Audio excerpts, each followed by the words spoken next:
আসসালামু আলাইকুম। আজকে আমি একদম ইউনিক একটা রেসিপি নিয়ে হাজির হয়ে গেলাম। দেখেন, আজকে শাপলা ফুল নিয়েছি। শাপলা ফুল কতই তো শাপলা খেয়েছেন, কিন্তু কখনো কি ফুল খেয়েছেন? ফুলের বড়া বা ফুলের ভর্তা যাই হোক না কেন, আজকে আমি এই শাপলা ফুল দিয়ে ভর্তা বানিয়ে দেখাবো। একদম এই ভর্তা সেরা স্বাদের ভর্তা, একদম গরম ভাতের সাথে আপনি অফুরন্তভাবে খেয়ে ফেলতে পারবেন 4 প্লেট ভাত। দেখুন, আমি প্রথমে এই ফুলগুলো নিয়ে নিয়েছি। তারপর ফুলগুলোকে আমি একদম ছুরির সাহায্যে কুচি কুচি করে কেটে নেব। আমি সবগুলো ফুল একদম ছোটো ছোটোভাবে কেটে নেব। আর ভর্তা কম বেশি সবাই আমরা পছন্দ করি, গরম গরম ভাতের সাথে হলে তো কথাই নেই। শাপলা যদি খাওয়া যায় তাহলে ফুল কেন খাওয়া যাবে না? আপনি হয়তো জানেন না, অনেকে আমরা জানি না যে এটা খাওয়া যায়। আমার ভিডিওটি দেখুন, অবশ্যই আপনাদের ভালো লাগবে। আর বাড়িতে বানিয়ে দেখবেন, একদম গরম ভাতের প্লেটে একটাও ভাত থাকবে না। আমার সবগুলো ফুল এভাবে আমি সুন্দরভাবে কেটে বেছে নিলাম। দেখুন, কাটা হয়ে গেছে। আর তার সাথে আমি আরেকটা উপকরণ মিক্স করব, দেখতে থাকুন।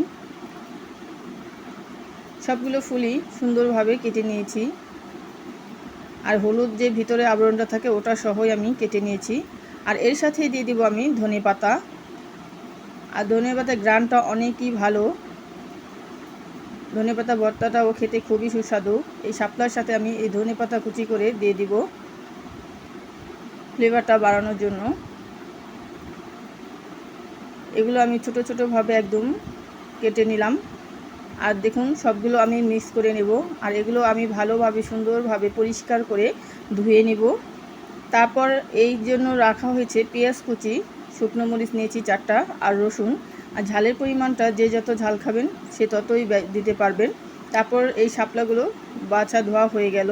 আমি একদম পরিষ্কারভাবে পানি দিয়ে ধুয়ে নিয়েছি। তারপর তেল গরম হয়ে গেলে শুকনো মরিচ দিয়ে দিব। এগুলো আমি ভেজে নেব একদম তেল দিয়ে। তারপর মরিচের সাথে দিয়ে দিব রসুন কুচি। পেঁয়াজটা আমি দেব না, কারণ পেঁয়াজের সাথে মরিচ দিলে মরিচটা সহজে ভাজা ভাজা হয় না। এটা আমরা কম বেশি সবাই জানি। এই জন্য আমি মরিচটা আগে দিলাম, পেঁয়াজটা পরে দেব। তারপর দিয়ে দিব পেঁয়াজ কুচি।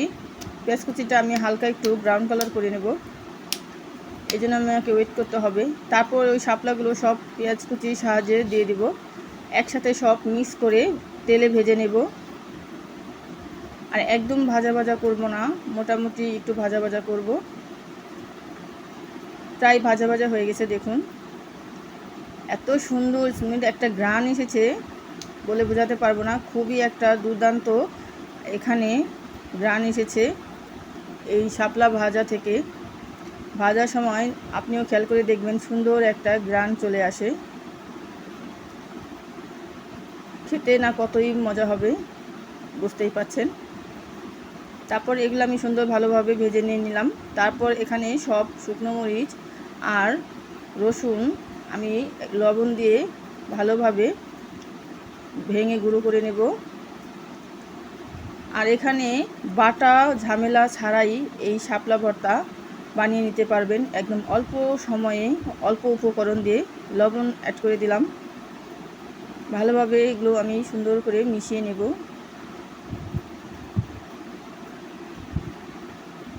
মেশানো হয়ে গেলে তারপর ওই শাপলাগুলো দিয়ে একসাথে সব মিক্স করে নেব। ভালোভাবে আমি মিশিয়ে নিচ্ছি সব কিছুই। দেখতে কত সুন্দর লাগছে, আর গরম ভাতের সাথে হলে তো কোনো তুলনাই নেই। বুঝতেই পাচ্ছেন, যারা একদম ভর্তা প্রেমী এভাবে বাড়ি বানিয়ে খেতে পারবেন। আর ট্রাই করে দেখবেন কার কাছে কেমন লাগলো আমার এই আজকে শাপলা ফুলের ভর্তা রেসিপি। অবশ্যই আমাকে কমেন্ট করে জানাবেন। আর একটা কমেন্টের জন্য আমরা প্রতীক্ষায় থাকি, কারণ আপনাদের একটা কমেন্টই আমাদের ভিডিও বানাতে উৎসাহিত করে।